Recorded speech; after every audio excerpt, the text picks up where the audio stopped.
Good morning. Welcome back to my channel. Um, if you haven't like, comment, or subscribe, please do so. Story time. I wanted to share a little bit. I realized I just started posting a little bit more. I've been a part of YouTube channel. I've had a YouTube channel since about 2015, but didn't really have time to do anything with it. Nor did I think at the time that I had anything to really share. But now that I have a little bit more time on my hand, I just finished my PsyD, which is a clinical psychology degree.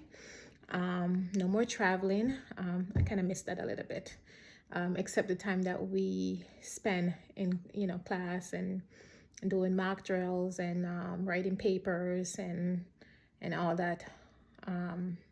Not so fun things, but there was some fun activities that we incorporated on our downtime. But yes, now I am done with getting my doctoral degree. I'm a psychologist. The next phase in the process is to get my license. So I still have to study to obtain my license. So that's going to be a bit of a work. But I've overcome so many things that I don't see it as a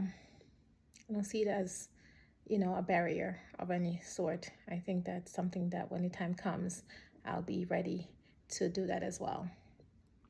But I wanted to share a little bit about my story, my background, and who I am, and hopefully, some people can resonate with my story, and maybe you can't resonate with my story, but maybe there's a young Black girl or young gentleman who is in school or thinking about going back to school, and there's many challenges in the way. And maybe this, story can resonate with you a little bit.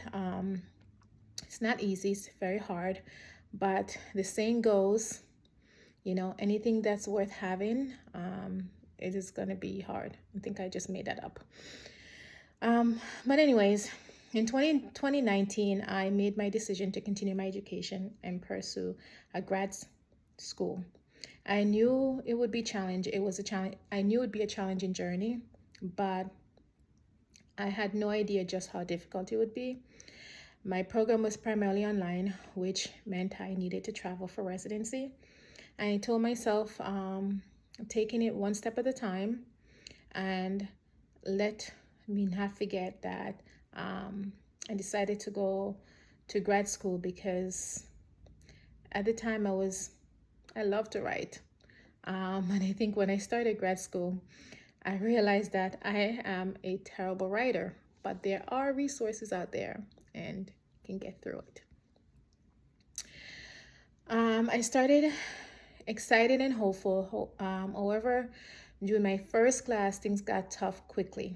A friend of ours lost their mother, and my sister, who recently moved from Jamaica to America, went missing. And this was around December of 2019.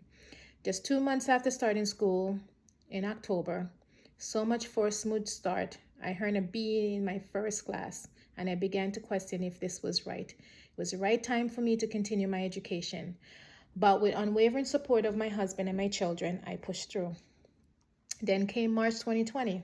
I vividly remember March 9th, COVID-19 was spreading, and we were sent home from work with no idea of when we would return. Despite the uncertainty, I kept attending online classes. And that year, I was supposed to travel to Phoenix, Arizona, for my first residency. I had 6 residencies in total, but due to the pandemic, everything was put on hold. I decided to get as many classes out of the way as I could while we waited for more information about residency. More information about the residency portion of the program. That period was incredible hard. I was overwhelmed by the number of that notification I was being delivered to me at work. I was a supervisor at the time, and I had to contact families, hospitals to check in on family, loved ones, because at the time, if many of you remember, you know, we were on lockdown. Loved ones was in a hospital, and they were there by themselves because their family members wasn't allowed to visit at the time, just to kind of reduce the rate of infection. And you know I think there was a lot of information about, or there wasn't a lot of information about how, at that time early on, how the virus was being transmitted. But I had to contact families, I would contact hospitals and any other entity about what was happening with their family members, how they could get in touch with their family members, even death notification. Sometimes I had to give family bad news, which was at the time was emotionally exhausting. Needless to say, 2020 was not the best year, but I overcame. I think at that point it was not just for me, but a lot of people was devastated.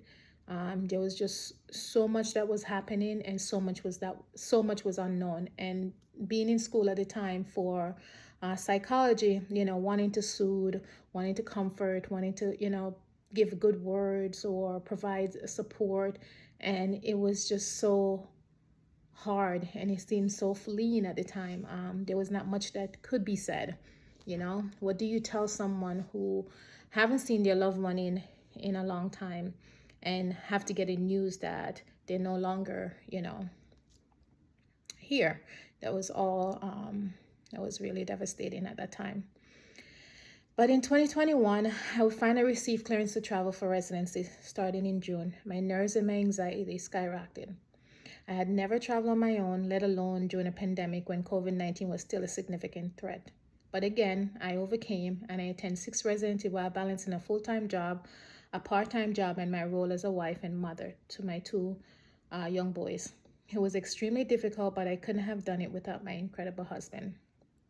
I traveled to Arizona twice, Florida twice, and Texas twice. By June of 2022, I completed all my residency. However, that same year, tragedy struck our family. My husband lost both his parents in an accident, and it was devastating. With the support of family and friends, we found the strength to keep going. Of course, this wasn't the end of the challenge. Being part of an online university came with its own set of obstacles. But I talk more about that in another video. In 2023, I completed my externship, and I started my internship, and I finished my dissertation. I defended my dissertation successfully, and I was able to publish it in the beginning of 2024, in June. In June of 2024, I was awarded my clinical psychology degree. And the journey, I know, is not over yet, and I still need to study for and pass my licensure exam. But if you are hearing and listening to my story, know that whatever challenges you're facing, God have you. He has you. He's watching. He's leading the way sometimes when your strength is just not there, and it's hard.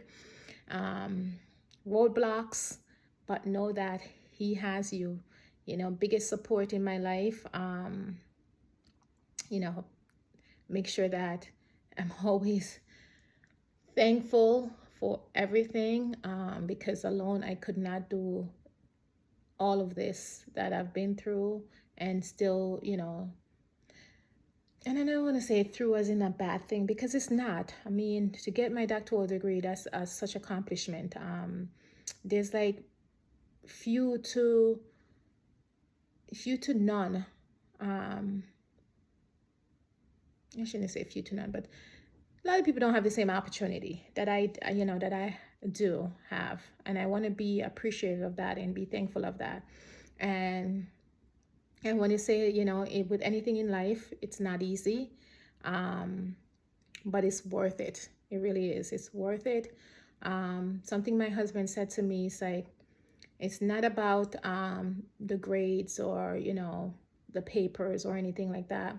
It's when you're done with the degree, what will you do with it? How do you make a difference? And I think that's why I wanted to come back on YouTube, and because I also feel as though that the same route that my counterparts may take to share or support or help is not the same avenues that's available to me. So that's why I wanted to use this platform to be able to share my journey, talk about self-care. And as I said early on, it's like during the time, during COVID, I was in school for psychology, but that doesn't mean that doctors and psychologists and psychiatrists, they don't go through their own set of struggles themselves. We all go through it. So it's not like we have the recipe in a sense, but we do have knowledge and steps and how to support people when they're going through difficulties. But yes, keep pushing forward, and you too will overcome the struggles. So yes, I just wanted to share my story because I feel as though that I just kind of jumped in some of my shorts. It doesn't really speak. Yes, it speaks to the activities because while I was going through school for the past 6 years, and I'm still not done yet, I have been spending time working on my own self-care, working on my own mental fitness, and that journeys through spending time with my family, taking part in certain activities, pushing myself, when those negative, negative feelings steep through, how do you overcome that? What can you do? Certain steps that you can follow. So once again, please like, please comment, please subscribe, please help me to get the conversation rolling and going. Anything that you guys want to talk about, I'm here. I can't provide you with therapy. That wouldn't be appropriate. But this is a platform to kind of help. And it's also nice to see, I think, a friendly face, a Black woman who have gone through a lot, still keep going and achieving, greatness. My goal is to achieve greatness and be supportive and help others out there, even if it's young women that look like me or don't look like me. Please, share your opinion, and I can't wait to hear from all of you guys. And thank you for, listening and allowing me this time to share my story.